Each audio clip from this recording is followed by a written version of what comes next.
Thanks, Ryan. Well, our Zach Gowdy always finds a happening place to be, and right now that's the Sheraton Hotel in St. John's. It's crawling with Klingons, Jedi Knights, and anime action heroes.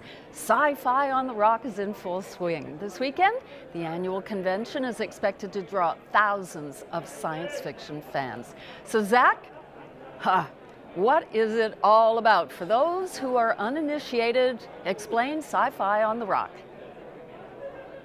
Well, just everywhere you look, you can see a beloved character, including here with the organizers, who are, of course, getting in on the fun. I'm joined by May Dalton-Summers, Kit Sora, and Darnell Johnson, or as they're going to be known today anyway, Merida from Brave, Rumpelstiltskin from Once Upon a Time, and the classics, Snow White. Thanks, guys. Congratulations on the convention so far. Thank you. May, you've been doing these conventions for years. This is Sci-Fi on the Rock 11. Just tell me about the growth of this event.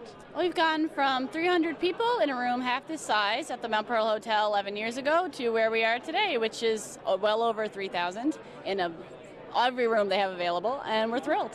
What's made this so successful? I think it's just the community we have here. We love coming out together, and when you're doing books and TVs and movies, you're alone a lot, and it's just a lot of fun to come out and share that love with other people. Well, when you're talking about books and TVs and movies, Kit, let me ask you to describe all of the different fandoms that are represented here at Sci-Fi on the Rock. Oh my goodness, there's no shortage of variety here. We've got everything from Disney to anime. We've got Star Wars fans and Star Trek fans and Firefly, and there's everything. Like, it's no longer just sci-fi, it's sci-fi and fantasy and pretty much whatever your imagination can come up with. Absolutely. I think when people think of sci-fi, you know, the classic Star Wars come to mind, but there are all kinds of new characters and creations walking around this year. There certainly are, and you can tell. Exactly, and the boundaries, I think, of what people consider sci-fi and fantasy. For example, you guys are here all representing classic Disney characters. And Darnell, just tell me, what does it add to the experience of Sci-Fi on the Rock to come in costume? Well, you get to show off your creativeness, because a lot of people make their own costumes, and another thing is you get to kind of show off your fandom flag, show everyone what you are into, what you enjoy to do, and try to get other people interested in it. Wow. Well, you guys certainly looking the part this weekend, and for anyone who's interested in coming down, we're here Friday, Saturday, and Sunday, right? That's right, you got her. All day. Fantastic, guys. Thanks so much for joining us. Thank you. And again, stick around. We've got lots more to come on tonight's episode of Here and Now, and as well, stay with us through the weekend on the CBC social media platforms. We've got Facebook Live, Twitter, Instagram. If you can't make it to the convention, we've got you covered. Reporting live from Sci-Fi on the Rock, I'm Zach Gowdy for Here and Now. Welcome back, and we're heading back to the Sci-Fi on the Rock convention here in St. John's, where attendees are one of the main attractions. Costumes are a huge part of the event. Many people have spent months building their costumes by hand. We're going back to check in with Zach, who was just attacked by a Tyrannosaurus Rex, I think. You're okay, are you, Zach? I've recovered. So, yeah, it's okay. He took a few bites out, but they're on the backside. Oh, okay. We'll talk about that later. So tell us, what are people dressed up as this year? Well, take a look around. You can literally find any character from your imagination and be introduced to so many more.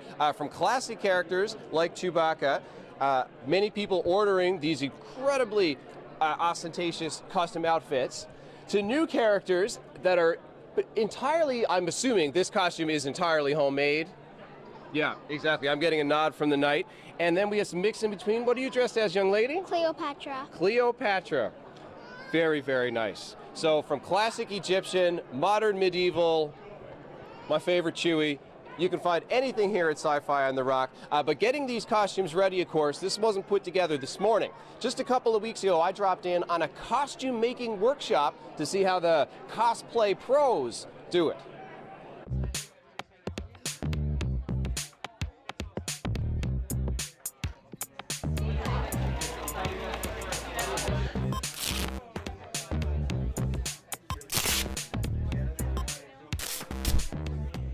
Especially now that there's only a few weeks, all of my free time is spent on sewing and cutting out fabric and gluing, and I basically just text all of my friends and tell them that I can't hang out with them because I'm sewing. So what I can do, this is plexiglass, 2 different legs, so transfer the light down through.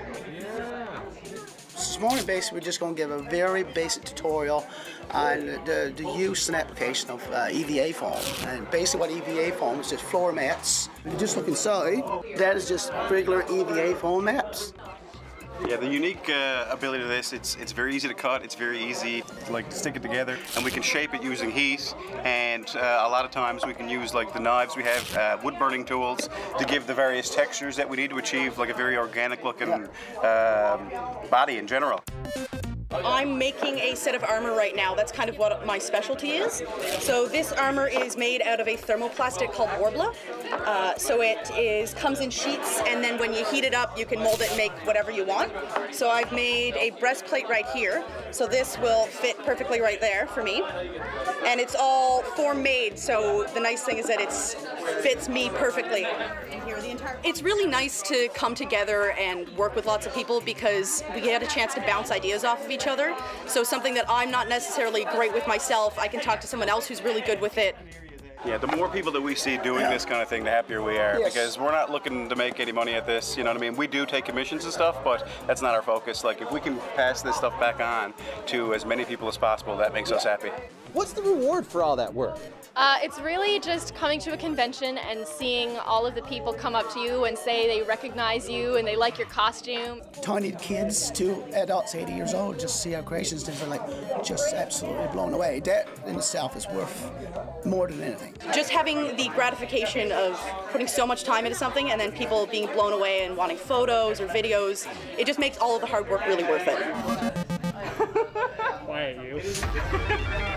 You know, there are so many more great parts of this convention. We didn't even get to show you all the vendor tables. We could have gone into the board game room to one of the discussion panels. We could have met some of the sci-fi celebrities who are here. So much to see and do. You'll just have to... Well, you guys go ahead. I'm in your way. There you go. You just have to drop by, meet some of these lovely people, and if you can't get to the convention, follow us on social media all through the weekend, CBCNL, Facebook, Twitter, and Instagram. We'll be right here at Sci-Fi on the Rock. Reporting live for Here and Now, I'm Zach Gowdy.